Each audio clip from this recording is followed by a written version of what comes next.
What's up everybody, welcome to my channel. In this video today I will be sharing with you how you can do a power of attorney in 3 steps and how you can do it for less than 10,000 Jamaican dollars. Now if you contact an attorney to do a power of attorney for you, it may run you up to like even $30,000 depending on who you get to do it. Now guys, this is a very simple thing to do, even though it sounds like, oh, it's something big and powerful. No, anybody can do it, right? So I'm going to break down the steps. So if you have the time, you can do it for yourself. And this literally can be done within 2 hours depending on where you're located. So you may be wondering, what is a power of attorney? Now it's a legal document authorizing someone else to act on your behalf. That's literally what it is. So wouldn't that be cool to have someone to conduct business on your behalf while you're alive, no matter where you are in the world? So this is what the power of attorney help you to do. Now there are 3 types of power of attorney that you need to be aware of. The first one is the general, the second one is the limited,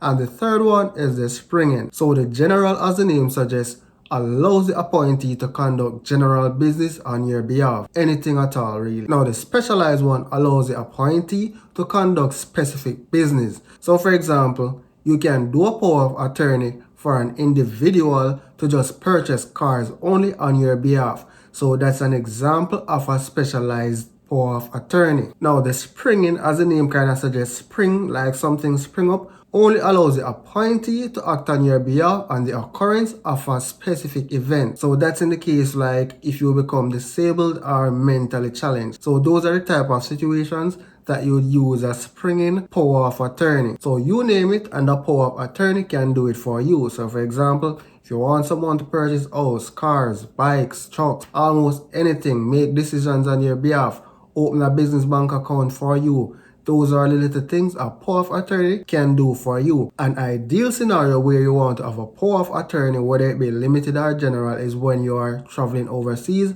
for an extended period of time. You may never know, so it's good to have a power of attorney in place just in case you need to get something done and you are not able to book the next flight home. So the first thing you want to do is draft up your power of attorney document.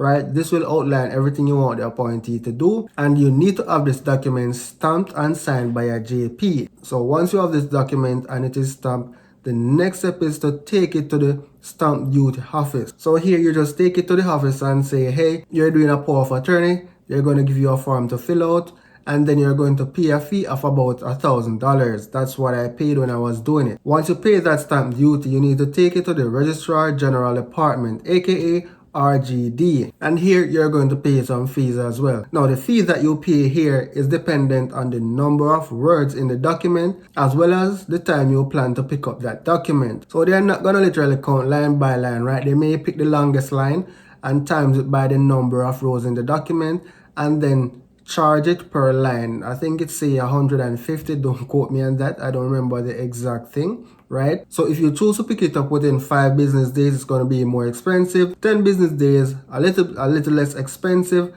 and 30 business days, then you're going to pay less, right? So again, depending on the number of words in your document, you may not pay a lot of money. Another thing you need to know is that you can do one power of attorney for multiple individuals. But if you do separate power of attorney, that's a separate cost. However, for convenience, you can always use separate documents. So when does your power of attorney ends, right? It could be after a specific task. So for example, if you're purchasing a car, once the purchase of that car is completed, then that's it for the power of attorney.